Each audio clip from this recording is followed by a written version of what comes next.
ونستغفره ونعوذ بالله من شرور أنفسنا ومن سيئات أعمالنا من يهده الله فلا مضل له ومن يضلل فلا هادي له وأشهد أن لا إله إلا الله وحده لا شريك له وأشهد أن محمدا عبده ورسوله وبعد.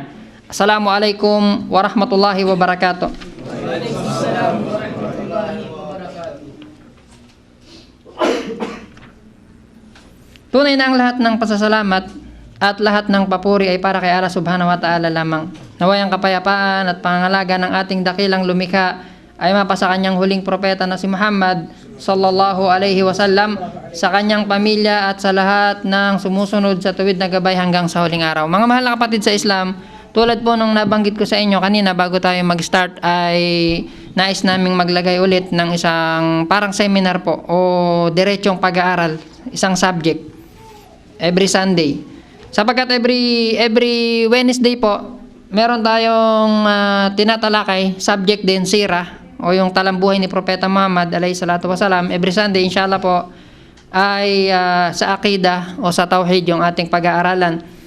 Ang gagamitin nating libro ay ang Kitabut Tauhid, na kung saan ito ang karapatan ni Allah subhanahu wa ta'ala mula sa kanyang mga alipin. Itong libro po na ito ay pag-aari at isinulat ng isang dakilang scholar ng Islam, si Imam Muhammad bin Abdul Wahhab rahimahullah. Bago tayo mag-start, magbibigay lang kami ng ilang kaalaman o buod na talambuhay tungkol dun sa tao na to. At inshallah, mag-start tayo ng ating pag-aaral po. Si Imam Muhammad bin Abdul Wahhab ay ipinanganak sa bayan ng Najd. Ang Najd ay Riyadh, itong part na to po, o yung mga malalapit na bayan mula doon. So, lumaki siya na bata bago mag-10 gulang, na-memorize niya yung Quran. And then, habang lumalaki siya, ay marami siyang nakikita, natututunan sa mga bagay na may kinalaman sa relihiyon ng Islam o sa ating pananampalataya. Nung siya ay lumaki na, binata na, ay naglakbay siya ng maraming beses sa iba't ibang bansa, bayan, sa Basra, sa Iraq, sa Madina, sa Makkah, at sa iba't iba pang lugar na kung saan dito ang mga pusod na pinanggagalingan ng mga kaalaman sa ating pananampalataya. At nung kapanahon na yon ay marami siyang nakita na mga bagay na hindi niya matanggap sa mga bansang Islam, na kung saan nakakita siya ng napakalaking paglabag at pagsuway sa tauhid, sa la ilaha illallah, sa karapatan ni Allah subhanahu wa ta'ala. Maraming mga tao noon sa Madina, sa Makkah, nung kapanahunan niya, ang sumasamba sa mga tao na nakalibing sa libingan. Sinasamba ang puno, nananalangin sa bato. Mga Muslim yon, at sila ay nag-aangkin na sila ay mga Muslim at sa iba't ibang bansa. Kaya, kumbaga, napukaw yung kanyang kalooban na gumawa ng libro, at hindi lang basta gumawa. Sa halip, kasi marami nagsusulat ng libro po eh. Maraming gumagawa ng libro tungkol sa tauhid, sa akida. Maraming naglalathala. Pero siya, gumawa siya ng libro para magda'wa. Iba yung purpose niya, magkaiba yun. Iba yung taong nagsusulat ng libro at iba yung taong magsusulat ng libro para anyayahan mo yung ibang tao. So, pagbalik niya, ay kumbaga nung nagdada'wa siya, inumpisa na niya yung pagdada'wa para linisin ang mga tao mula sa pagsamba sa mga nilikhang bagay patungo sa pagsamba muli sa nag-iisang Diyos na si Allah subhanahu wa ta'ala, ay dumana siya ng maraming pagsubok sa kamay ng mga tao na sumasamba dito sa mga libingan na to o sa mga puno o anumang nilikhang bagay. At humingi siya ng tulong sa ilan sa mga pinuno ng ibang mga bansa, subalit dahil siguro sa takot na mawala yung kanilang pamumuno, ay iniwanan din siya hanggang sa makatagpo niya si Imam Muhammad Mas'ud, yung pinakakalululuhan ng hari ng Saudi Arabia. So nag-join yung kanilang force, yung kanilang lakas, at sa panig o sa larangan ng pamumuno, politika ay pinamunuan ng mga hari ng Saudi Arabia, at sa panig naman ng relihiyon at pananampalataya ay pinamunuan ni Imam Muhammad bin Abdul Wahhab. At sa pamamagitan nun ay natanggal, naalis muli at nawalan ng bakas ang shirk dito sa mga lugar na binanggit natin kanina. So, ito yung libro po na kanyang isinulat, Kitabut Tauhid. o ang karapatan ni Allah subhanahu wa ta'ala sa kanyang mga alipin. Inshallah po, ang panimulaan natin ay babasahin ng ating kapatid, si Brother Omar. Bismillah po. Bismillahirrahmanirrahim. Sinabi ni Allah Ta'ala, nilikha ko lamang ang jin at ang sangkatauhan upang ako'y paglingkuran. At isinugo namin sa lahat ng tao ang isang propeta upang ihatid sa kanila na dapat silang maglingkod kay Allah at umiwas sa lahat ng tagot. Ipinag-utos ng inyong Panginoon na siya lamang ang paglilingkuran nyo at dapat kayong maging mabait sa inyong mga magulang. Paglingkuran si Allah at huwag mag-uugnay ng sino man sa Kanya. Halina, sasabihin ko sa inyo ang ipinagbabawal ng inyong Panginoon. Dilibat huwag kayong mag-uugnay ng sino man sa Kanya. Sinabi ni Ibnu Mas'ud, sino mang nagnanais tumiyak sa kalooban ng Propeta Muhammad sallallahu alaihi wasallam, isang kalooban kong inintalan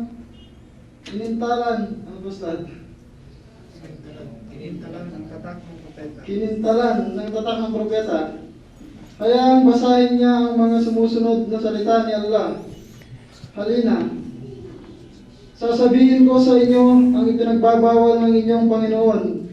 Dilibat huwag kayong mag-uugnay ng sino man sa Kanya, at iyon ang aking tuwid na landas.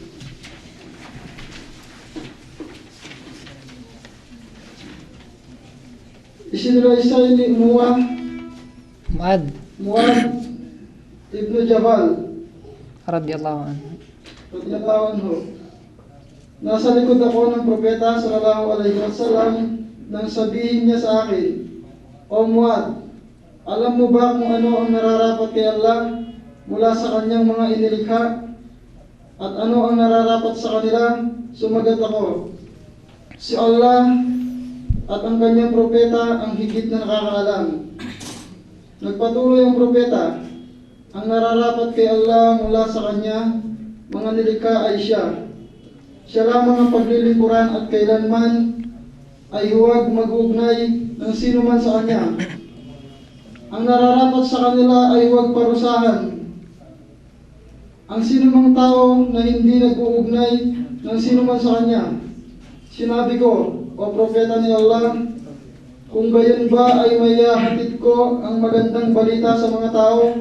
Sumagot siya, hindi. Huwag mo silang pangakuan, kundi aasa sila sa pangako at magkukulang ng kanilang paglilingkod sa Kanya. Ang sinundang hadith ay isinulat sa dalawang sahih. Bismillahirrahmanirrahim. Alhamdulillahi Rabbil Alamin. Wassalatu wassalamu ala ashrafil anbiya'i wal mursalin, Nabiyina Muhammad wa ala alihi wa sahbihi ajmain.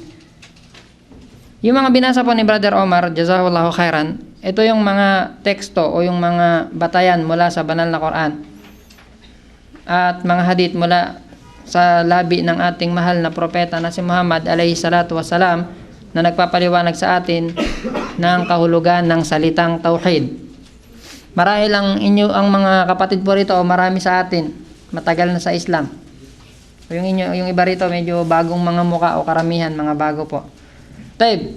Sinabi niya Allah subhanahu wa ta'ala sa Quran, A'udhu billahi minasyaitanir rajim, wa ma khalaqtul jinna wal insa illa liya'budun. Ang sabi niya, at hindi ko nilikha ang mga tao, ang mga engkanto at ang mga tao maliban lamang sa pagsamba sa akin. Taib, bago po tayo mag-start doon sa pinakapaksa ng ating tinatalakay, mga importanteng salita yung ating pag-aaralan muna. So, magbibigayan po tayo. Bibigyan ko kayo, bibigyan nyo rin ako. Huwag puro ako nagbibigay. Dapat kayo rin. Matuto kayo magbigay po. Taib, yung word na tauhid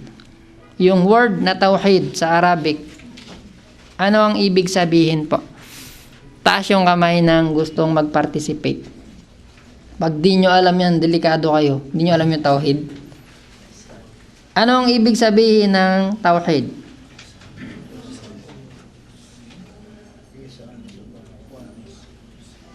Taas po ng kamay.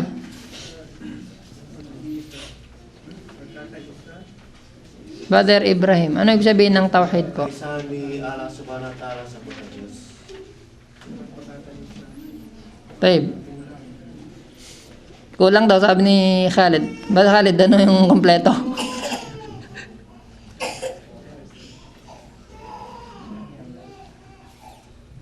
Taib. Anyway, yung word na tauhid, ito po ay salitang ugat mula sa word na wahada yuwahidu tauhidan. Ibig sabihin, na ilagay ang isang bagay o sino man na iisa.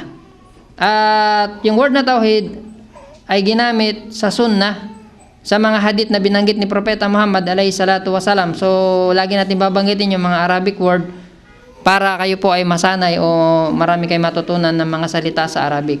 Noong kapanahonan na ay pinadala ni Propeta Muhammad alayhi salatu wasalam si Mu'adh ibn Jabal radiyallahu anhu sa Yemen. Sinabi sa kanya ni Propeta Muhammad alayhi salatu wasalam, innaka ta'ti qauma ahlal kitab falyakun awwalu ma tad'uhum ilayhi ila ay yuwahhidullah. So dito sa hadith na to ginamit yung salitang tauhid. Si Propeta Muhammad SAW mismo yung nagbanggit.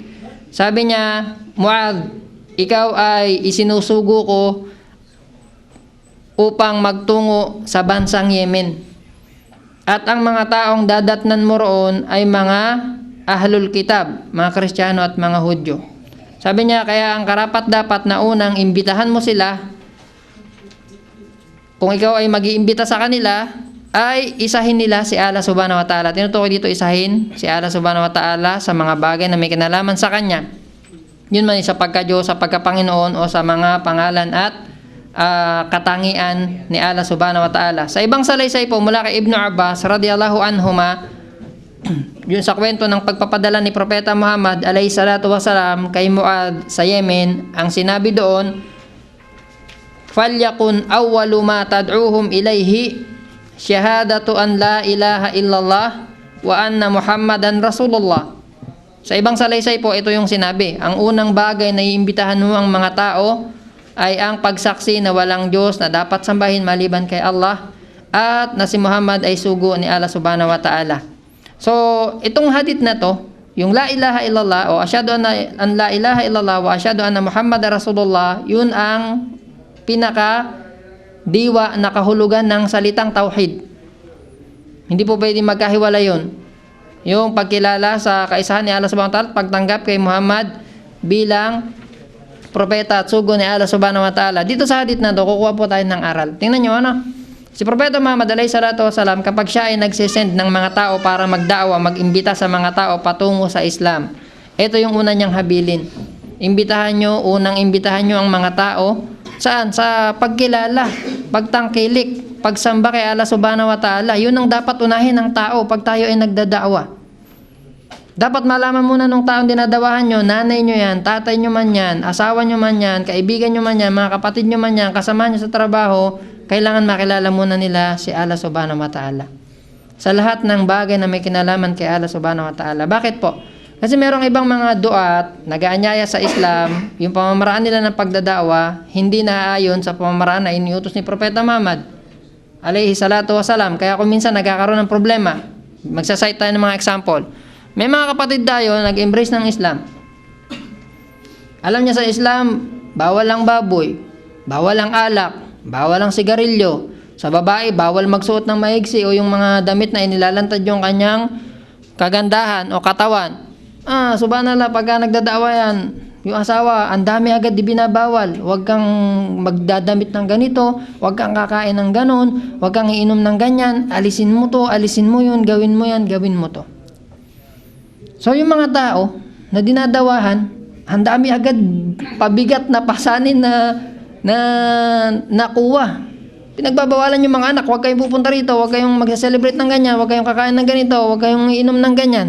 Di ba? Marami tayong naririnig po. Minsan nagte-text, nagtatawag, naririnig natin o kinukwento sa atin. Wallahi bro, sasabihin ko po sa inyo, yung inyong mga taong iniimbitahan sa Islam, kung iwanan man lahat ng haram na meron tayo sa Islam, wallahi wala yung napala sa buhay niya. Iniwanan yung pag-inom, iniwanan yung alak, iniwanan yung iba't ibang uri ng haram. Pero naniniwala na ang Diyos tatlo pa rin, naniniwala na ang Diyos may anak pa rin, naniniwala na yung Diyos nila ipinako, namatay tatlong gabi, inilibing. Wallahi wala pong napulot na kabutihan yung tao na yun. Pero halimbawa, naipaliwanag natin sa kanila ng malinaw, ng maayos, yung kaisahan ni Allah subhanahu wa ta'ala. Sino ba si Allah subhanahu wa ta'ala? Sino yung dapat sambahin? Sino yung si Jesus na yan? Sino si Muhammad alayhi salatu wassalam? Ha? At tinanggap po nila yon. Kahit manatili sila doon sa mga kasalanan o pagkakamali na kanilang ginagawa, inshallah po hindi masyadong malaking usapan o hindi masyadong malaking kaso. Naintindihan niyo po ba yung sinasabi ko? Ang importante, makilala ng tao si Allah subhanahu wa ta'ala, tanggapin nila, sumaksi sila sa kaisahan niya kahit nakakagawa ng kasalanan. Normal yun eh. Ang hindi normal, wala kang ginagawa na kasalanan pero hindi mo naman kinikilala yung Diyos, walang kwenta po lahat yun. Walang kwenta po o walang halaga yung mga yun. So kailangan ipakilala muna natin sa kanila yung tauhid, maintindihan nilang mabuti at maunawaan yung ibig sabihin ng salita na to. At inshallah po, sinasabi ko sa inyo, ako na po nagsasabi, kapag naipasok nyo yung tamang iman, yung tamang pananampalataya, yung tamang katuruan dun sa tao na gusto nyong imbitahan sa Islam, umusbong yung iman na yun, lumago, yumabong, dumami, wallahi, hindi na kayo mahihirapan na mag-utos at magbawal. Kapag yung tao na yung malakas na pananampalataya, asawa nyo, kapatid nyo, anak nyo, magulang nyo, pag alam nila sa Islam na yun pala ay bawal, kahit hindi na kayo magsalita sa susunod, sila na mismo yung magkukusa, aalisin nila yun. Bawal pala sa Islam ang ganito. Bawal pala sa Islam ang ganun. So sila na mismo yung magkukusa. Naintindihan nyo po? So inshallah ganito yung maging pamamaraan natin kapag tayo ay nagdadaawa sa mga tao patungo kay Allah subhanahu wa ta'ala, lalo sa mga non-Muslim po. Taib. Katulad na binanggit natin, ang ibig sabihin ng tauhid ay ang paglalagay sa anumang bagay na isa. For example, sinabi natin sa Arabic, wahadtu al-mutakallim. Inisa ko yung nagsasalita. Kapag nilagay ko na siya lang yung nagsasalita, walang ibang nagsasalita. Yun ang ibig sabihin ng word. Another example ng Arabic na sentence ng word na tauhid. Halimbawa, wahad al-muslimuna Allah. Inisa ng mga Muslim si Allah. Inisa nila sa pagsamba, sa pagkilala, yun ang tinutukoy doon. O inilagay nila na si Allah subhanahu wa ta'ala lang ang kanilang sasambahin, wala nang iba. Nag-iisa lang. Sa Islam, napakalinaw po Kahit tanongin nyo anak ko na 3.5 years old, pag tinanong nyo kung ilan si Allah subhanahu wa ta'ala, alam nila yung isa. Pero pag tinanong mo yung mga Kristiyano kung ilan si Allah subhanahu wa ta'ala, isa. Ilan ang Diyos? Isa. Pero meron nandun sa langit, merong ipinako sa krus, yung Espiritu Santo, hindi ko alam kung saan nilagay. Pag tinanong mo yun, lahat na yun isa. Isa saan? Isang Diyos lahat yun. Yung nasa langit, isa. Yung nasa pinako sa krus at tinilibing 3 araw, 3 gabi, siya rin yun. At pati na Espiritu Santo, isa rin yun. Napakahirap intindihin po Isa pero 3 persona. Pagka tinanong mo, nung ipinako at namatay ba yung pangalawa, yung anak, kasama ba yung ama kasi isa sila? Kasama ba yung Espiritu Santo? Sasabihin hindi. Ang ipinako lang, yung anak, yung pinadala rito, isinugo. Paano naging isa? Kung nakahiwalay, hindi pala kasama yung nasa itaas at hindi kasama yung Espiritu Santo. Hindi natin masyadong lalawakan yung usapan tungkol dito kasi lahat na yun pinagdaanan natin. Importante po, sa Islam, malinaw sa atin kapag sinabi natin ang Diyos ay iisa. Taib. Yung mga scholar ng bayan, 2003 pa to pinag-aralan May buhay pa kaya dun sa mga nag-aral nito. Taib. Ang tauhid po, kaisahan ni Allah subhanahu wa ta'ala, nahahati sa 3. Ang kaisahan ni Allah subhanahu wa ta'ala ay nahahati sa 3. O ang tauhid ay nahahati sa 3. Ano yung 3 uri ng tauhid na yun? Rini-review ko lang po kayo. Ano yung 3 uri ng tauhid? Kapag kayo sasagot, ipapaliwanag nyo yan. Yung pagkakaiba. Binanggit ko na nga yung uri. Sabi ko 3. Ano yung 3 uri? Wala ba yung mga scholar ng bayan dito? Si Ama lang ang pinaka rito antik. Lahat puro bago. Kanya-kanyang hugot ng ang dami nang nakapag-hajj dito, ang dami nang nakapag-fasting dito, gusto pang pumunta ng jihad, yung tauhid hindi alam. La ilaha illallah. Ano yung 3 uri ng tauhid? Sige lang po, magtulungan tayo. Sabi sa inyo, magbigayan tayo. Sinong gusto mag-share po? Kahit hindi yung 3, kahit yung pang-4. Tayo yung alam nyo po. Brother Ammar. Alam mo nga explain, bro. Taib, ar-rububiyya. Tauhid ar-rububiyya. Susulat ba natin? Wag na. Naka-record naman yan eh. Sabi ni Brother Ammar, isang uri ng tauhid, tauhid ar-rububiyya. I-explain ko sa inyo mamaya lahat isa-isa. Ano pa? Tauhid al-uluhiyya. Tauhid ar-rububiyya, tauhid al-uluhiyya. Ano po yung pangatlo? Tauhid asma at sifat. Taib. Sino po ang makapagbibigay ng kahulugan ng mga ito kahit buod lang? Maiksing paliwanag lang. Anong pinagkaiba-iba ng 3? Tauhid ar-rububiyya, tauhid al-uluhiyya, tauhid al-asma was sifat. Nire-review ko lang po kayo. Tsala mamaya may exam. Magyayari ng class. Tayo, tuloy na po natin. Yung una po, yung tinatawag na tauhid ar-rububiyya, ito ay nangangahulugan ng pag-iisa kay Allah subhanahu wa ta'ala sa kanyang mga gawain. Dapat pinapaniwalaan natin na si Allah subhanahu wa ta'ala ay nag-iisa lamang sa kanyang mga gawain. Ano ba yung mga gawain na to ni Allah subhanahu wa ta'ala? Marami po. Siya lang mag-isa yun. Wala siyang po pwedeng makasama, makatulad, makatambal, makatulong sa mga gawain na to. Ang paglikha, meron pa ba ibang lumikha bukod kay Allah subhanahu wa ta'ala? Taib. Ang pagbibigay ng biyaya, yung nagpapakain sa atin, yung nagbibihi sa atin, nagpapainom sa atin, nagpatira sa atin dito sa lupa na to, nagbibigay ng hangin, ng tubig, ng init, ng lamig. Meron ba iba nagbibigay nun? Wala. Si Allah subhanahu wa ta'ala lang. Gawain niya yun. Ang tawag sa Arabic, aris, al-ihya, ang bumubuhay. Gawain ni Allah subhanahu wa ta'ala, siya ang bumubuhay. Walang po pwedeng bumuhay ng sino man o anuman sa sanlibutan ito maliban lang kay Allah. Ang pumapatay o nagbibigay ng sanhi ng kamatayan, walang po pwedeng magbigay ng sanhi ng kamatayan o bumawi ng buhay maliban lang kay Allah subhanahu wa ta'ala.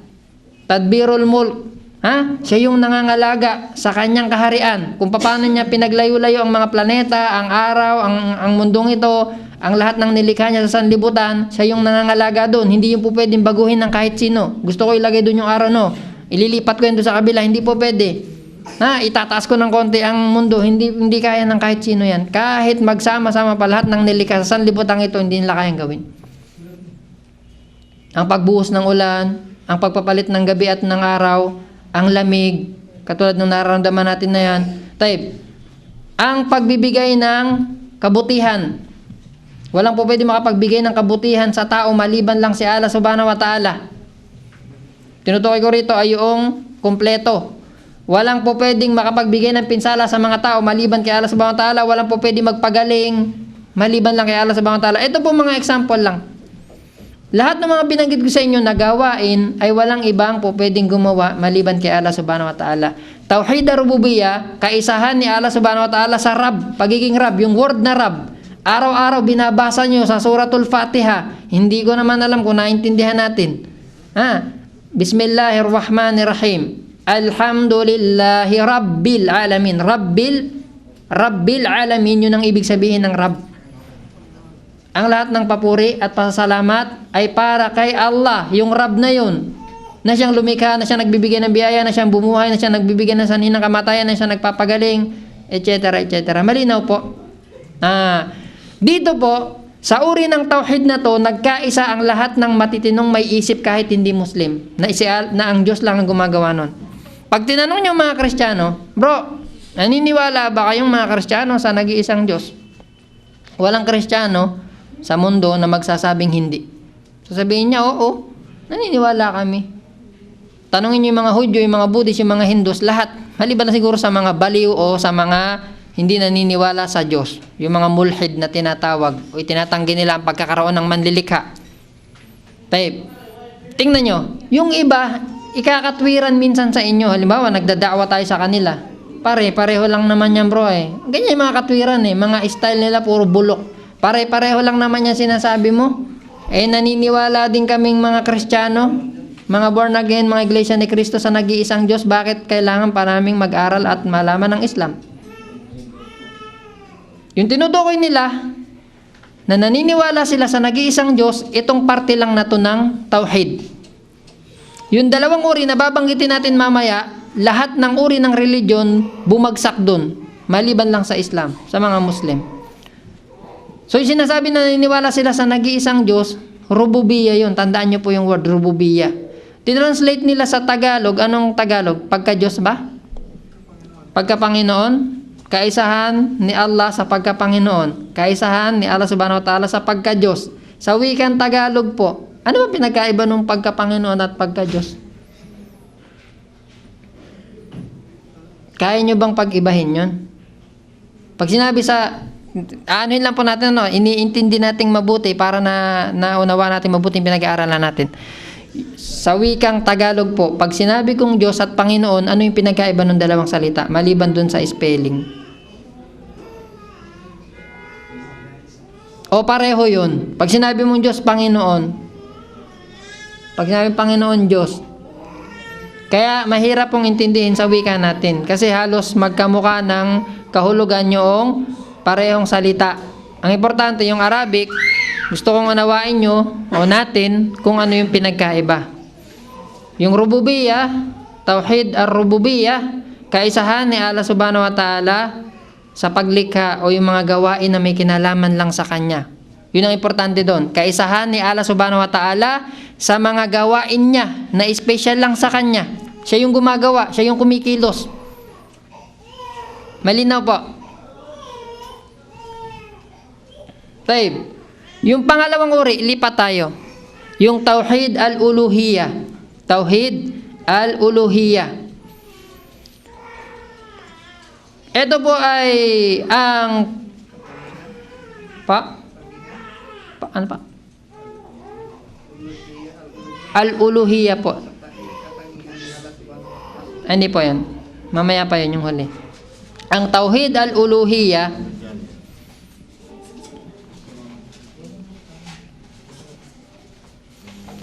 ito ay ang kaisahan ni Allah subhanahu wa ta'ala, wa huwa tauhidullahi bi'af'alil abdi al-mutanawwi'a.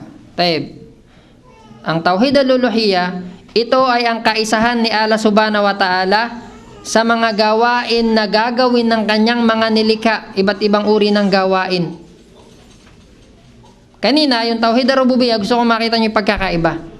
Ang gumagawa dun sa uri ng kaisahan na yun, nag-iisa ang Diyos dun sa mga gawain niya, siya yung gumagawa. Yung tauhid al-uluhiyya, ang gagawa tayong mga tao. So lahat ng gagawin natin, iba't ibang uri ng gawain, yung tinutukoy dito yung nagawain, mga pagsamba, kailangan isahin natin si Allah subhanahu wa ta'ala. Ibig sabihin ng isahin, sa Kanya lang natin iaalay. Sa Kanya lang natin iuukol.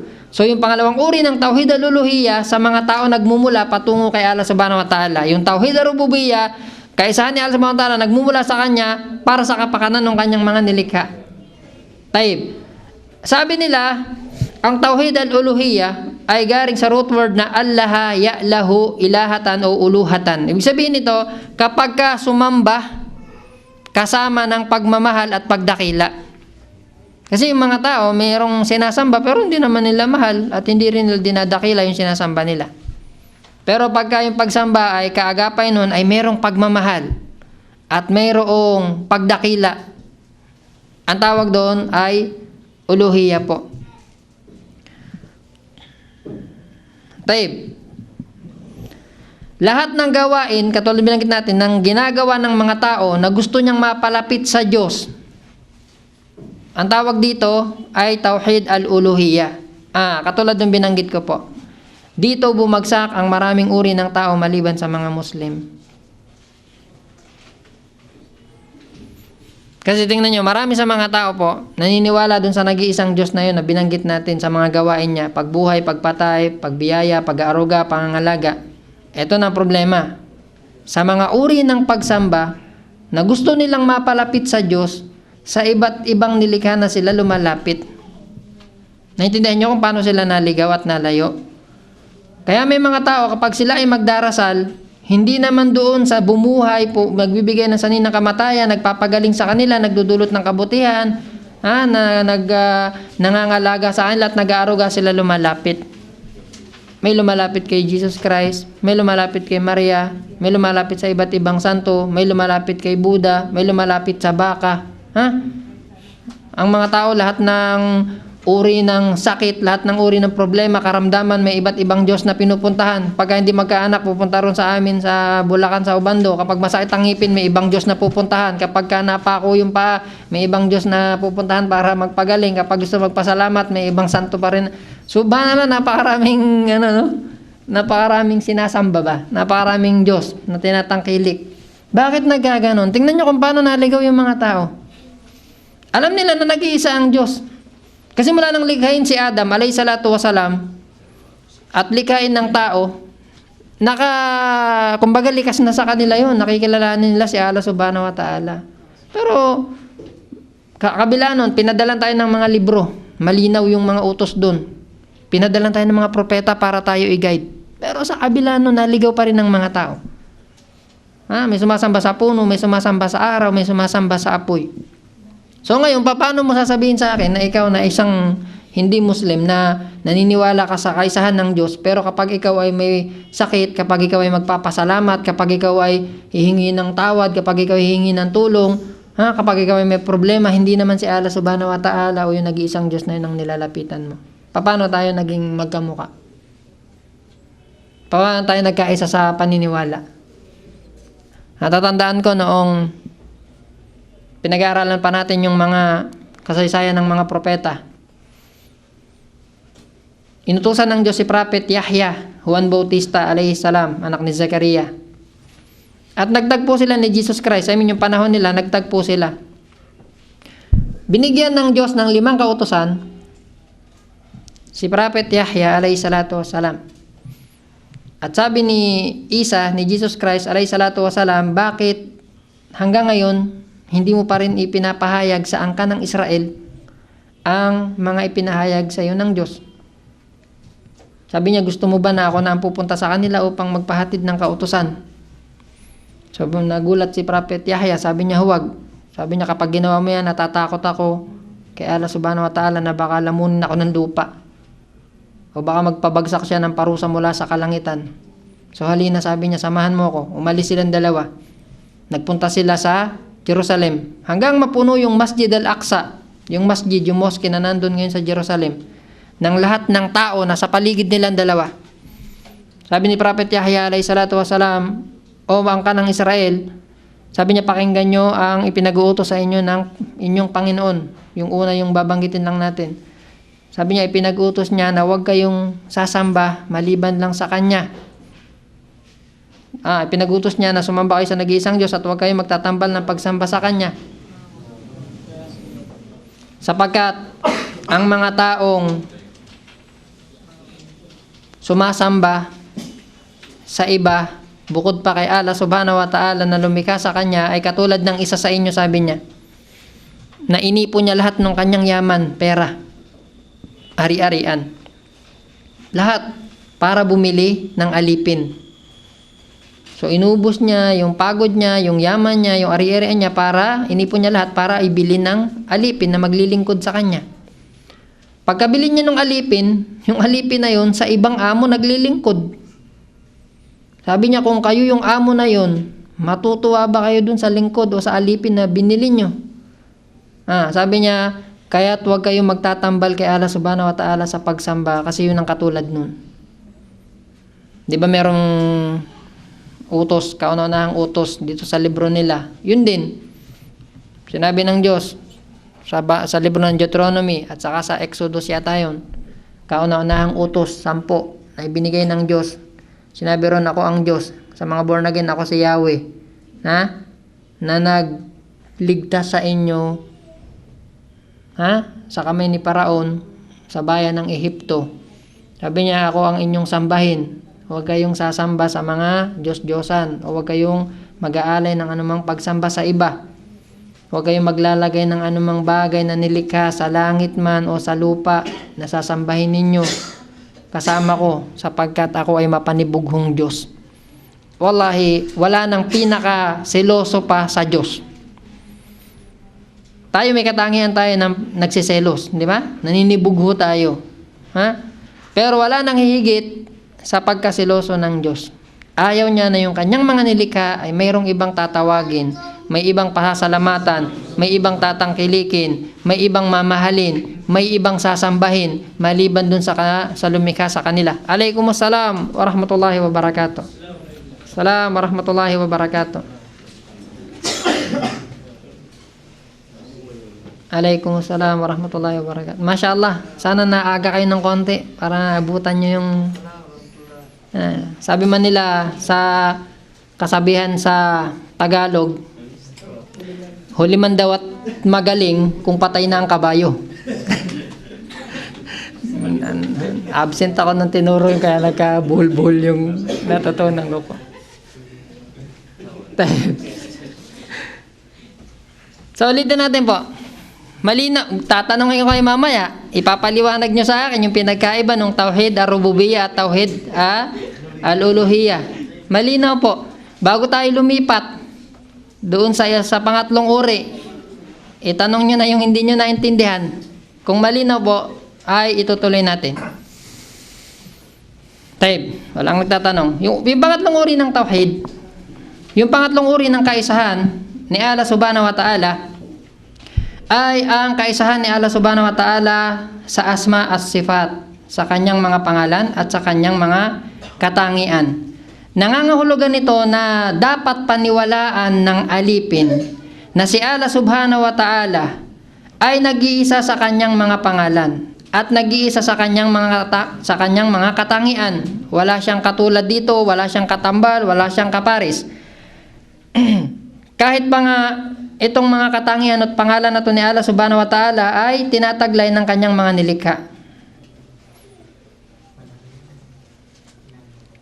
What I mean, may mga pangalan at katangian si Allah Subhanahu wa Ta'ala, katangian din yun ng kanyang mga nilikha. For example, ang Aziz, makapangyarihan. Sa mga nilikha ni Allah Subhanahu wa Ta'ala, merong mga makapangyarihan. Hari, ang nasa militar, presidente, pinuno, yung amo, sa kanyang kumpanya, sila yung makapangyarihan.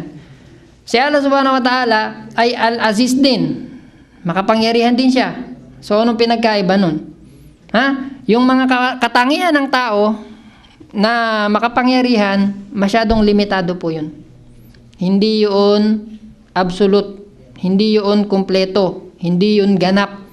Yung katangian ni Allah Subhanahu wa Ta'ala na makapangyarihan, yun ay ganap. Nasasakupan niya yung katangian na kapangyarihan ng ibang nilikha. Si Allah Subhanahu wa Ta'ala ay maalam, matalino, marunong. Ang mga tao ay ganun din. Matalino, maalam, marunong. Ang mga tao ay may kapangyarihan, meron tayong mga nasasakupan. Si Allah Subhanahu wa Ta'ala ganun din, pero magkakaiba po lahat yun. Magbibigay tayo ng example. Kung bakit o paano bumagsak ang karamihan sa mga non-Muslim sa pagtatambal sa Diyos. Alaikumussalam warahmatullahi wabarakatuh.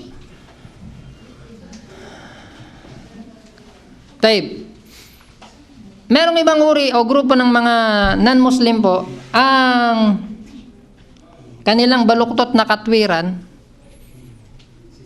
na paglapit sa mga nilikhang bagay, yan man ay anghel, propeta, puno, o kaya ay anumang bagay na nandito sa sanlibutan ito, sinasabi nila, hindi naman namin sila sinasamba. Kaya lang, inilalagay namin sila na tagapamagitan sa pagitan ni Allah Subhanahu wa Ta'ala at ng Diyos. Inshallah, yung detalye ng mga bagay na may kinalaman dito sa ibang lecture natin dadaanan sa mga susunod na araw po. Sabi niya, nilalagay daw nila na tagapamagitan sa pagitan nila at ng Diyos yung kanilang nilalapitan. Kaya ang mga tao, kapag sila ay lumalapit kay Kristo, kay Jesus na anak ni Maria alayhi salatu wasalam, may mga Kristiyano na ang paliwanag nila, hindi naman namin siya sinasamba, bro. Ang sinasamba namin yung Ama, yung nag-iisa, yung nasa langit. Kaya lang lumalapit kami kay Jesus Christ para mamagitan sa pagitan natin at niya. Yung mga taong lumalapit kay Maria, yung mga taong lumalapit sa santo, yung mga taong lumalapit sa mga ribulto, kay Buddha o sa baka na sinasamba ng mga Hindus, ganun din ang katwiran. Hindi naman namin, bro, sinasamba itong mga nilikha na to. Kaya kasi makikita mo, pag sinuway mo, doon nag-aalay ng pagkain, doon nananalangin, doon pinapahid yung panyo at ipinapahid sa lahat ng bahagi ng katawan. So hindi daw yun pagsamba. Nilalagay lang daw nila na tagapamagitan yung mga nilikha na to, na kahoy, na bato, para mapalapit sila sa Diyos. Kasi ang point of view nila, itong mga nilikha na to, ay mabubuting nilikha. Ako isang taaban, miskin, makasalanan, ha? Hindi ako makatawag, makalapit ng diretso sa Diyos. Kailangan ko ng backup, kumbaga, ng backer, na malakas sa Diyos para ihingi ako ng tawad, para ihingi ako ng tulong dun sa hinihingi kong anumang bagay na kailangan ko sa buhay. Wala akong anak, wala akong trabaho, wala akong tirahan, kailangan ilapit ko dito. Ha? Lahat ng Kristiyano sa mundo po, hindi nagtatapos yung panalangin kahit anong sekta, maliban na lamang nabanggitin. Niling po namin ang lahat ng ito, O Ama, sa pangalan ng inyong anak na si Jesus. Di ba? Amen, amen, amen. So pag tinanong mo sila kung sinasamba nila, hindi. Ang sinasamba nila yun nasa langit. Kaya lang tagapamagitan si Jesus. Tayyib. Sa mga taong hindi mag-iisip, pag-aaral lang mabuti itong sistema na to o yung uri na ganito ng pagsamba, hindi mo talaga makikita yung mali dun sa ginagawa nila. Pero kung pag-aaralan mong mabuti ang tunay na pagsamba at pagkilala sa kaisahan ng Diyos, bubuksan sa iyong mga pintuan na mali yung gawain na yun. Ano bang nasa isipan ng mga tao po kapag sila ay lumalapit sa mga nilikha na to? Anyway, nung ihirang na propeta si Muhammad alayhi salatu wasalam, sa Makkah po, sa Kaaba, yung Kaaba na nakikita nyo na nagtatawap tayo doon during Umrah at Hajj. Nung ihirang siya na propeta alayhi salatu wasalam, mayroon doong nakapaligid at sa loob na mahigit sa 360 Diyos-Diyosan. Diyos na yari sa bato, Diyos na yari sa putik, Diyos na yari sa kahoy, Diyos na yari sa damo, Diyos na yari sa bunga ng dates. Lahat yung sinasamba ng mga tao. Anong sabi ng mga tao nung inimbitahan sila ni Propeta Muhammad alayhi salatu wasalam? Sabi nila, ma na'buduhum illa liyuqarribuna ilallahi zulfa. Hindi naman namin sila sinasamba, Muhammad. Pag kami nagkatay ng hayop at nilagay namin sa ilalim ng Diyos-Diyosan na yon, hindi yun Diyos-Diyosan ang sinasamba namin. Kapag kami ay hindi magkaanak at nag-alay kami ng panalangin sa Diyos-Diyosan na yun, hindi yun yung Diyos-Diyosan na sinasamba namin, si Allah. Kapag kami ay may sakit at lumapit kami dun sa Diyos-Diyosan na yun, hindi yun ang Diyos-Diyosan na yun ang sinasamba namin, si Allah. Ha?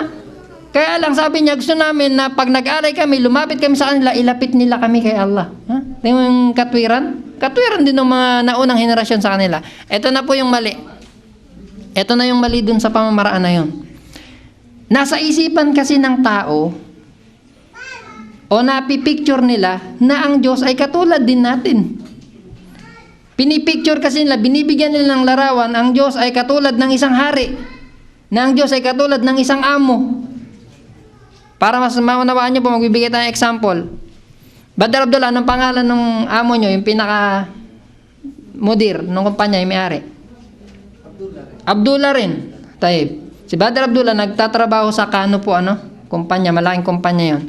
Halimbawa, si Badar Abdullah na gamitin natin example. Bawa, may pagkakataon na kayo po ay nagka-problema sa Pilipinas. Kailangan nyo ng pera, either na sa asawa, sa tuition pay ng mga anak, o whatever na dahilan. Kung minsan hindi naman lagi may pera tayo eh. So kailangan natin lumapit dun sa ating amo. Kaya lang, ang nasa isipan natin, hindi tayo makadirect kasi malaking tao yun. Kilala yun. Ano ba ako, isang ordinaryong engineer? Inshallah, no? Isang ordinaryong manggagawa o employee ng kumpanya. Pero may malapit doon, yung engineer, kilala ko yun. Mas malapit siya kay boss kasi mataas ang posisyon niya kaysa sa akin eh. So ang gagawin niya, hindi siya didiretso dun kay Abdullah na amo na may-ari ng Kano Company. Sulat siya doon, o kaya kausapin niya yung engineer, Sir, may problema ako sa pamilya eh. Tulungan niyo naman po ako at ilapit niyo ako kay amo. Kailangan ko ng 10,000 reals o magkano man o ano man tulong na hihingin niyo. So sabihin nung engineer, walang problema, paparating natin kay boss bukas. So pag nakarating dun sa amo, at kung mabait yung amo, ay makukuha nyo yung tulong. Ipapadaan din dun sa engineer at makakarating sa inyo, makakarating dun sa pamilya nyo. Tama po. Ganun yung ano niyan eh, yung sistema kung paano dumarating yung tulong, kumbaga yung cycle. Kung paano dumarating yung tulong o bagay na gusto nating makamit. Ito pong problema. Bakit si Brother Abdullah ay hindi makadiretso dun sa amo? Ba't kayo hindi kayo dumidiretso sa amo niyo po? Dumadaan kayo dun sa engineer, sa secretary. Ganyan na sistema rito sa lupa, di ba? Kasi mas malapit yung secretary, mas malapit yung engineer, yung mudir kaysa sa atin. Ito pang problema rin. Yung amo nyo na si Abdullah o kung sino man yung amo nyo ng kumpanya nyo, kahit yan ang may-ari ng kumpanya, kahit makapangyarihan niya, kahit si King Abdullah ng Saudi Arabia, na siyang pinakapinuno nitong bansang ito, hindi niya alam ang lahat ng nangyayari sa kanyang nasasakupan. Alam ba niya na may problema tayo rito ngayon? Marahil kung malalaman niya, baka magbibigay yun ng tulong. Pero hindi niya alam eh. Kailangan may magpaalam. So yung amo nyo hindi rin alam na may problema kayo na kailangan nyo ng tulong, kahit hindi kayo binibigyan agad. So kaya may lalapitan tayo na iba na maghahatid ng ating message o ng ating pangailangan dun sa amo. Sabi ko sa mga Kristiyano po, minsan kapag kinakausap ko sila tungkol dito sa bagay na to na hindi daw nila sinasamba si Jesus Christ, sa paraan ng pagsamba, ganun ba ang ginagawa nyo? Hindi kayo magkaanak, kaya punta kayo sa ubando, nagdadasal kayo doon, nagsasayaw kayo doon sa puon ng ubando, kasi hindi alam ng Diyos na hindi mabuntis yung asawa mo, ipapaalam ng puon doon. Ganun ba yung sistema ng pagsamba natin at pagkilala natin sa kaisahan ng Diyos? Naniniwala ba talaga kayo na tunay na isa ang Diyos? Na makapangyarihan, na alam niyang lahat ng bagay at may kakayanan? Hindi niya alam na wala kayong trabaho. Kaya kailangan ipaalam pa kay Buddha ng mga Buddhist. Hindi niya alam na may sakit kayo na walang lunas, maliban na lamang na ipaalam ni Kristo dun sa Ama. Hindi ba alam ng Diyos na nasa langit kung ano yung kalagayan natin dito sa lupa? At ipapaalam pa ni Jesus, ni Maria, ng mga santo, ni Buddha. Ganun ba ang pagkakilala natin sa Diyos? Dito nagkaroon sila ng problema. Tulad ng binabanggit ko sa inyo, iginagaya kasi nila ang Diyos sa iba. Sa Islam, katulad ng binanggit natin, yung pangatlong uri ng tauhid, yung tauhid al-asma' wa sifat, kaisahan ni Allah subhanahu wa ta'ala sa kanyang mga pangalan at sa kanyang mga katangian, siya lang yun mag-isa, hindi siya pwedeng tularan. Sabi ni Allah subhanahu wa ta'ala sa Quran, Laisa kamithlihi syai'un wa huwa as-sami'ul basir. Si Allah subhanahu wa ta'ala, wala siyang katulad na anuman. Yung word na syai'un sa Arabic nakira, pambala na ibig sabihin, lahat, wala siyang katulad. Magkamukha lang yun sa pangalan. Wa huwa as-sami'ul basir. Nakakakita tayo, nakakakita siya.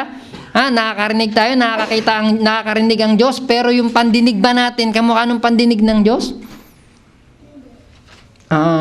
Buti pa si Isa, 7 years old ka na, anak. Ilan taong ka na? 9 ka na?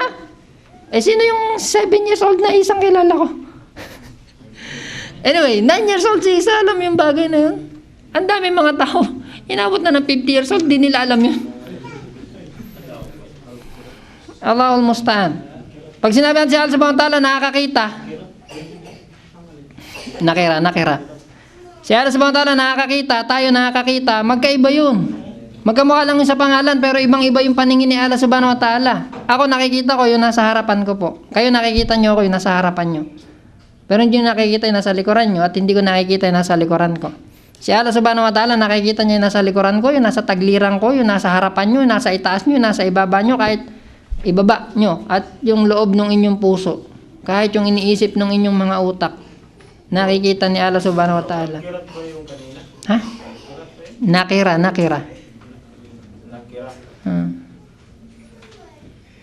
Malalim na yun na pag-aaral sa wikang Arabic. Inshallah, mapag-aaralan mo yun, bro. Siya lang, nakira. Ibig sabihin, pambala na. Hindi siya specific. Kung meron man ng mga nilikha, ang tao, ang hayop, o iba pang nilikha ng mga katangian na meron ng Diyos, yung kay Allah subhanahu wa ta'ala, kumpleto. Ganap. Yung sa atin, hindi. May mata tayo, may pandinig tayo, nakapagsalita tayo, pero limitado yun.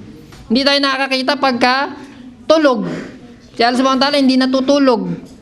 Hindi natin nakikita kung ano mangyayari mamaya o bukas.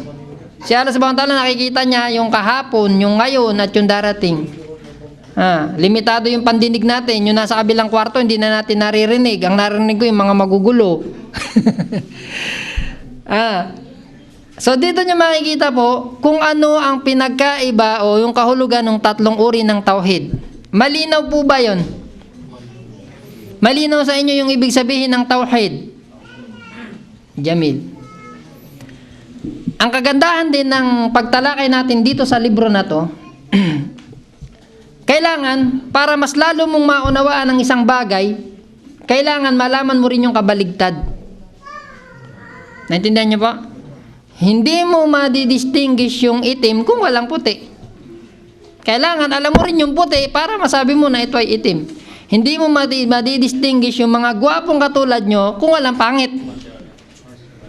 Hindi mo madidistinguish yung pinagkaiba ng isang bagay o yung kahalagahan o yung pinakadiwa para maunawaan mo ang isang bagay kung hindi mo bibigay yung kabaligtaran.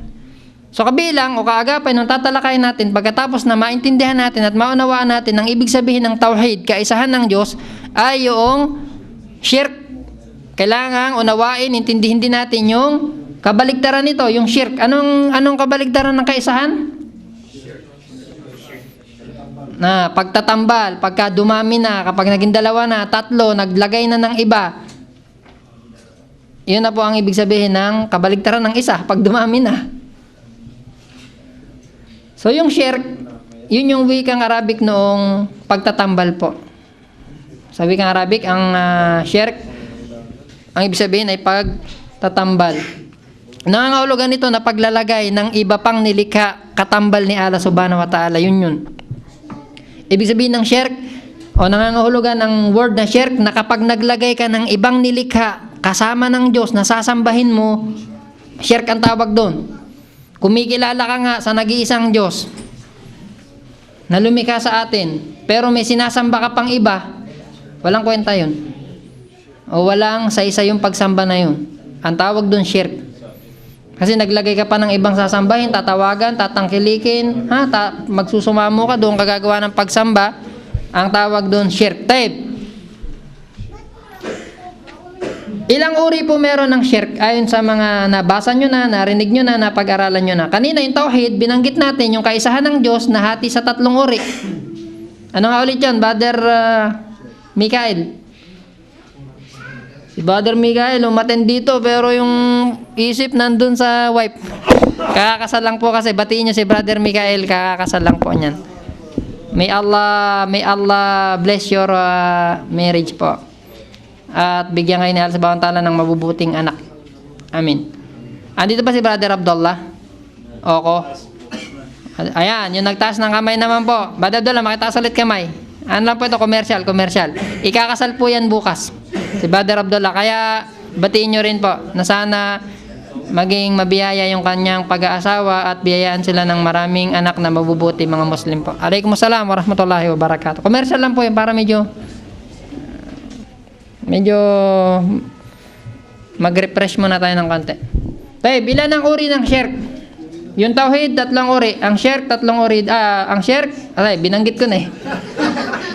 May mga scholar tayo na nagbanggit na ang shirk ay tatlong uri at may nagsabi na dalawa. Ulitin natin. Ang tauhid ay kaisahan ni Allah subhanahu wa ta'ala sa lahat ng bagay na na ginagawa niya. At kaisahan ni Allah subhanahu wa ta'ala sa lahat ng gawain ng kanyang mga nilikha para mapalapit sila sa kanya. At kaisahan ni Allah subhanahu wa ta'ala sa kanyang mga pangalan at kanyang mga katangian. Malinaw po. Yung kabaligtaran nun ay shirk, pagtatambal sa Diyos sa mga bagay na may kinalaman sa gawain niya o sa mga pagsamba na dapat iukol sa kanya at sa kanyang mga pangalan at katangian. Yun. Sabi nila ng mga scholar natin, either na ang shirk ay nahati sa dalawa o nahati sa tatlo. So, alin man ang sundin nyo ron, parehong tama po. Yung mga taong nagsasabing nahati sa tatlo ang uri ng shirk, ay ito yung mga sumusunod na yon. Sabi nila, ang shirk ay dalawa uri. Yung isa malaking uri ng shirk, at yung isa ay maliit na uri. O shirkul akbar at shirkul asgar. Anong pinagkaiba ng dalawang uri ng shirk? Brother Abdullah, yung ikakasal, anong pinagkaiba ng malaking uri ng pagtatambal at yung isa na maliit na uri ng pagtatambal? Ito, scholar to eh. Yung malaking pagtatambal na nilalaman siya sa Islam. Samantalang yung maliit na pagtatambal, Muslim pa rin siya. Still na Muslim siya. Teb, kaya mo bigay ng example? Shirkul akbar. Kasi yung akbar yung na meron ka pang sinasamba maliban kay Allah subhanahu wa ta'ala. Yun yung malaking Yung maliit na uri ng pagtatambal. Example. naman, halimbawa yung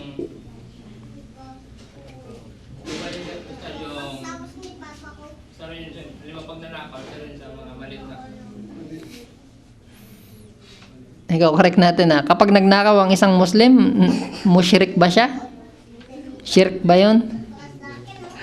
Maybe, nagkamali ka na siguro sa pagbibigay ng example. Anyway, i-correct natin at dadagdagan ko lang po yung sinabi ni Abdullah. Yung dalawa, yung shirk po, yung kabaligtaran ng tauhid, dalawang uri. Apat to eh, dalawa lang.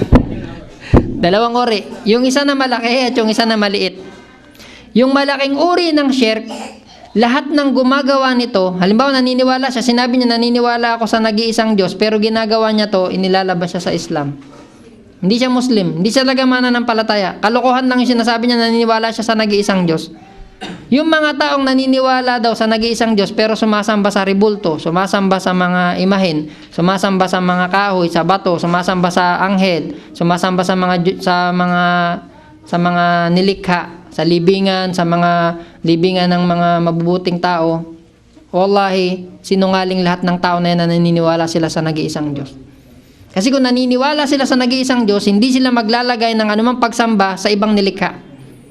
Kasi yun ang utos ng Diyos. Sabi niya, i'budullah wajtanibu at-taghut. Binasa kanina ni Brother Omar.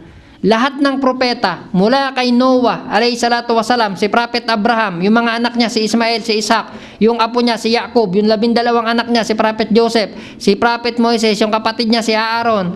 Lahat sila, hanggang kay Jesus Christ, hanggang kay Propeta Muhammad, ito ang pangunahing utos ng Diyos. Sambahin ninyo ang nag-iisang Diyos, siya lang, huwag kayong magtatambal sa Kanya. Dalawa yun. Isang utos, isang pagbabawal. Sabi niya, sambahin nyo ang Diyos, yun ang unang utos. Yung pangalawa, huwag kayong maglalagay sa Kanya ng anumang sasambahin. Kahit ano pa yan, nasa langit, nasa lupa, nasa ilalim ng tubig. Kaya yung mga taong sinasabi lang ako ay naniniwala na ang Diyos ay iisa, pero sumasamba kay Jesus, kay Maria, sa kahoy, sa bato, wallahi sinungaling po yan sa pagsasalitaan nila na naniniwala sila sa nag-iisang Diyos. Kasi kung totoong naniniwala sila sa nag-iisang Diyos, hindi nila gagawin yun. Labag yun sa anumang katuroan na dala ni Jesus alayhi salatu wasalam. Yun yung mga uri ng shirk na malaki. Yung shirkul asgar, maliit na uri ng shirk ng pagtatambal. Ang binanggit ng mga scholar natin na example ay yung halimbawa, paglalagay ng agimat, pagbibihis ng agimat. May mga tao nagsusuot ng agimat para daw hindi tablan ng bala, para hindi makulam, para hindi hindi mausog si Ustad yun. Mausog, o hindi mabalis, o hindi mabati, o ano mang sinusuot ng tao sa katawan para protektahan sila sa iba. O kaya yung mga tao naglalagay ng kung ano-anong pakpak, kung ano-anong buntot, kung ano-anong ngipin sa pintuan ng mga bahay para daw pantaboy sa mga demonyo. Lahat ng uri ng gawain na to, shirkul asgar. Hindi natin i-consider yun na ito ay shirkul akbar. Halimbawa, ang isang Muslim nagsuot ng agimat, nilalabas na ba natin sa Islam? Hindi pa. But, yung gawain na yun ay maaaring magdala sa kanya sa shirkul akbar. Maaaring ilabas siya sa Islam. Kung ang paniniwala niya na ang nagiging dahilan kaya hindi siya tinatablan ng bala ay yung agimat na yun, lumabas na siya sa Islam. Pero kung naniniwala siya na si Allah subhanahu wa ta'ala pa rin ang nagbibigay ng buhay at naging sanhi ng kamatayan, kaya lang proteksyon ko lang to. Minaanak ko to sa mga kanununuan ko eh. Kaya yung tali na yun, halos, maputol-putol na, lumang-luma na kasi pamana-pamana. Yun po. Kung yun ay pinapaniwala niya na si Allah subhanahu wa ta'ala nagbibigay ng kabutihan at ng pinsala, Syirkul Asgar yun. Magiging akbar kapag yun ay pinaniwalaan niya na yun ang nagdudulot sa kanya para hindi siya mamatay o magdulot sa kanya ng kabutihan. Sabi nila po, o ng ibang mga scholar natin, ang example ng maliit na uri ng syirk ay yung riya o yung sum'ah. Riya, pakitang tao. Syirkul Asgar daw yun. O kaya yung pagpaparinig, maliit na uri ng syirk. Delikado pa rin. Halimbawa, pakitang tao, nagdadasal kasi andun si bossing eh. Andun si amo. Kaya laging nagsasala. Kapag wala na si amo, wala na yung mga kasamaan sa trabaho, akali-wali, mapisala. Ang ganda-ganda kasi nung Marimar, kaya hindi maiwanan. Ang ganda-ganda nung ano ba pinanonood nyo? Wala kaming TV sa bahay, kahit puntaan nyo, walang Marimar doon. Narinig ko lang sa inyo yun. Anyway, uri ng pagpaparinig po, yung isa pakitang tao, yung isa pagpaparinig. Halimbawa, nagpaparinig, may mga tao mahilig maganyan eh. Bro, Lunes ngayon, Webes, hindi man lang kayo nag-fasting? Punta kayo sa bahay, fasting ako eh. Lunes ngayon, hindi kayo nagpa-fasting. Hindi nyo ba alam na son na yun?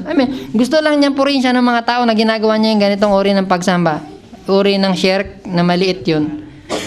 Yung maliit na uri ng syirk, yung pakitang tao po, o yung pagpaparinig ay itinuturing na mas malaking kasalanan kaysa sa pagnanakaw, sa pagpatay, pagpangalunya, pag-inom ng alak. Tandaan nyo yun. Delikado yun kasi syirk yun. Kahit maliit, mas malaking kasalanan yun kaysa sa mga kabair o major sin. Pero hindi pa natin sila inilalabas sa Islam. Malinaw po ba yun? Parang ako lang hindi nakakaintindi sa pinag-aaralan natin Taib, yung aya binanggit natin, sabi ni Allah subhanahu wa ta'ala, وَمَا خَلَقْتُ الْجِنَّ وَالْإِنسَ إِلَّا لِيَعْبُدُونَ وَمَا خَلَقْتُ الْجِنَّ وَالْإِنسَ إِلَّا لِيَعْبُدُونَ.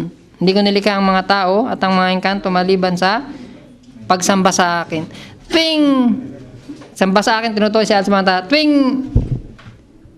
naririnig ko tong aya na to, o nababasa ko tong aya na to, hindi ko nakakalimutan yung kwento na laging isinasama dito ni Ustad Nadir.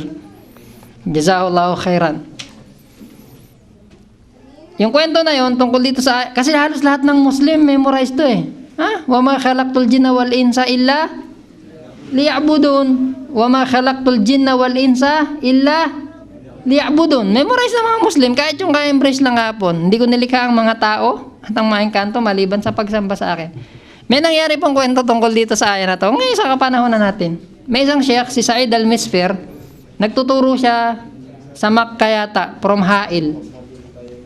From Hail, everyday nagtatravel siya papunta ng Makkah para mag-lecture.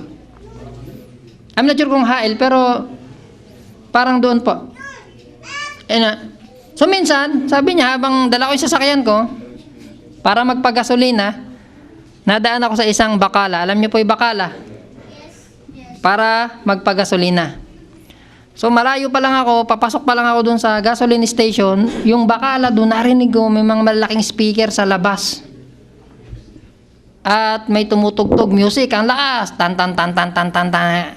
Mga kanta ng mga tao. Anyway, sabi niya yung may-ari ng bakala o yung namamahala dun sa bakala ay galing sa bansang, I'm not sure, India, Pakistan. Sabi niya, hininto ko yung sasakyan. Nakita ko, sabi niya, pati sasakyan ko nagsasayaw, yung buong gasoline station nagsasayaw sa sobrang lakas ng speaker. Ang buong mundo nagsasayaw. So, siyempre, sheikh, isang taong kilala sa Islam, so kailangan niyang bawalin, mungkar yun, mali yun eh. Tumayo yung sheikh at gusto niyang bisitahin yung may-ari ng bakala. So nung makita na masyaallah mutawa ang dating, hinina na nung nagtitinda yung kanyang radyo. Sabi niya, Assalamualaikum. Alaikumussalam warahmatullahi wabarakatuh. Parang nahiya yung yung nagtitinda. Sabi niya, kinumusta muna niya. Sabi niya, akhi, sabi niya Allah subhanahu wa ta'ala sa Quran, wa ma khalaqtul jinna wal insa illa, sabi niya, law samahta akmil al-ayah. Sabi niya, wa ma khalaqtul jinna wal insa illa, sabi niya, kung mamarapatin mo, ituloy mo yung ayah. Sabi nung tao, illa liya'budun. Anong ibig sabihin ng ayah? Hindi ko nilikha ang mga engkanto, ang mga tao, maliban sa sambahin ako. Sabi nung Sheikh, parang mali yung dinig ko. Ano nga yung ayah? Wa ma khalaqtul jinna wal insa illa. Sabi nung tao, illa liya'budun. Sabi niya, hindi ba illa liyal'abun? Magka-rhyme yung dulo, no? Yung liya'budun, para sambahin si Allah subhanahu wa ta'ala. Liyal'abun, para maglaro. Para maglaro. Sabi niya, yung ginagawa mo, pagsambabayan kay Allah subhanahu wa ta'ala, Muslim ka eh. Hindi ka nilikha ni Allah subhanahu wa ta'ala at ang mga engkanto para saan? Para sa pagsamba. Yung pagpapatugtog mo na yan, sabi niya, hindi yan pagsamba at hindi yan kalulugdan ng Diyos sapagkat hindi niya yan inutos. So nahiya yung tao. Sabi niya, hayaan niyo po Sheikh. Sabi niya, sisikapin ko po sa abot na makakaya na iwanan, talikdan o anumang bagay na gagawin niya para mahinto yun. Kinalimutan na yun ng Sheikh, umalis na siya, bumalik na siya ng pagtuturo niya. So, after 6 months po, napadaan nyo yung Sheikh doon sa tindahan na yun, the same, na bakala. Hindi para magbawal ulit. Talagang sinadya niya, titingnan niya kung nagbago na yung tao, kapatid niya yun eh, Muslim eh, kailangan niyang pagpayuhan kung di pa rin nagbabago. So, ulitin niya yung pagpapayo. Sabi niya, malayo pa lang ako. Parang nag-iba na yung itsura. Yung bakala, hindi na basta bakala. Lumaki na, naging supermarket na. At yung nagtitinda, yung pa rin dati. So, pagpasok pa lang niya ron, Assalamualaikum, sinabi niya, wa ma khalaqtul jinna wal insa. Oh, nagsisigaw na yung nagtitinda. Ilali abudun. Lapit siya doon sa Sheikh. Hinalikan niya sa noo. Niyakap niya. Sabi niya, alam niyo po Sheikh, mula nung araw na binati niyo ako at sinabi niyo na mali yung ginagawa ko, wallahi tinapon ko lahat nung CD na kanta at tape. Hindi naman talaga pagsamba yun. Paglalaro yun. Alhamdulillah, tingnan niyo po, sabi niya, dahil iniwasan ko, tinalikdan ko yung isang haram sa buhay ko, yung dating maliit na bakala, pinalaki niya sa mga tala. Ito na po, supermarket na. Malaki na. Hindi ko nakalimutan na ikwento po yun. Tuwing dumarating kami at tinile-lecture namin tong ayah na to.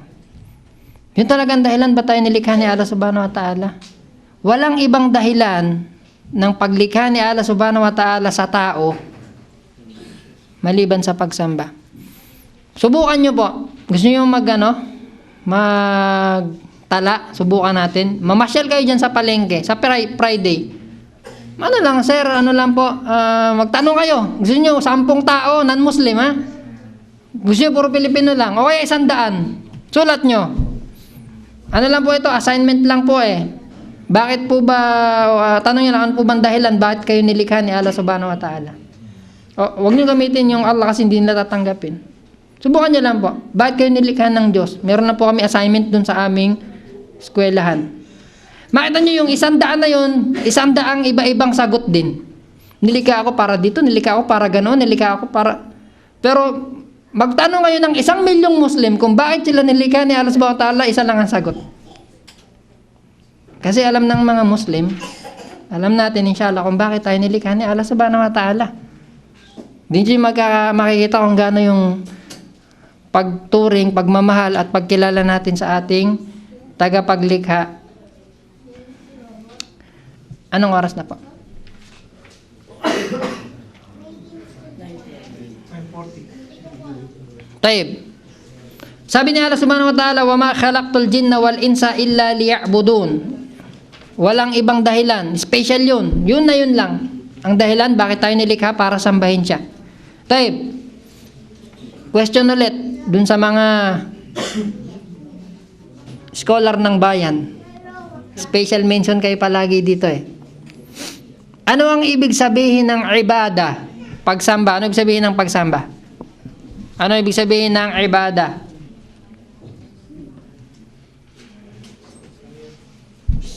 Kasi tinatalakay natin, pinapaliwanag natin yung aya. Wa ma khalaqtul jinna wal insa illa liya'budun. Malinaw yung unang bahagi yung sentence.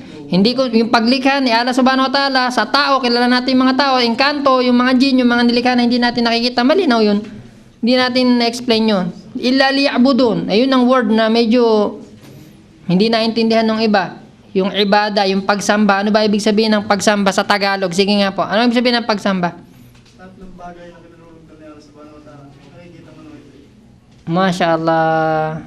Sabi ni Brother Omar, ang pagsamba, ang ibada ay lahat ng ginagawa ng tao na kinalulugdan ng Diyos na si Allah Subhanahu wa Ta'ala, nakikita man o hindi. I mean, lantaran man ginagawa yun o hindi. Medyo kulang po. Pero 90%. Ayun na yun. Tayo. Pagka sinaliksik nyo po yung mga Arabic na libro, yung kanilang mga diksyonaryo at hinanap nyo yung word na pagsamba o yung ibada, ang ibibigay sa inyo mga kahulugan na itong mga binanggit ng mga scholar natin.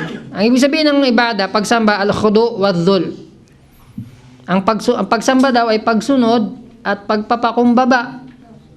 Ang pagsamba daw ay pagsunod at pagpapakumbaba. Tape. Pero yung pinakakompletong kahulugan nito ay merong nagbigay pa na iba pang kahulugan po. Sabi nila ang ibada, ang pagsamba, imtithalul amri wan nahyi ala jihatil mahabbah war raja wal khawf. Sabi nila, ang pagsamba daw ay pagsunod sa anumang ipinag-uutos at anumang ipinagbabawal sa pamamaraan o kaagapay ng pagmamahal, pag-asa at pagkatakot. Pero yung pinakakompletong kahulugan ng pagsamba ay yung binanggit ni Sheikhul Islam Ibn Taymiyyah rahimahullah. Sabi niya sa libro niyang Al-Ubudiyah, al-ibadatu ismun jami'un lima yuhibbuhu Allah wa yardahu min al-aqwal wal a'mal al-zahira wal batina. Ang sabi ni Sheikhul Islam Ibn Taymiyyah, ang pagsamba daw, ito ang ibig sabihin ng pagsamba. Ito ay isang salita, pangkalahatang salita, na anumang kinalulugdan ng Diyos ni Allah Subhanahu wa Ta'ala at minamahal niya, salita man yan o gawa, ito man ay lantarang ginagawa o palihim. So ano man palang sa Islam pala, ano mang ating sinasabi, lahat ng sinasabi ko. Kasi tayo ay nag-aaral, tayo ay nagpupuri para sa Diyos at para makilala natin siya. So ito pala isang uri ng pagsamba. Kapag tinanong ko kayo at sinagot niyo ako ng tungkol sa pananampalataya, gusto yun ng Diyos ni Allah Subhanahu wa Ta'ala at kinalulugdan niya yun kasi mabuti yung pinag-uusapan natin. So yun ay isang uri ng pagsamba. Ano mang gawain? Kayo po ay nakaupo ngayon dito, nakikinig kayo ng lecture.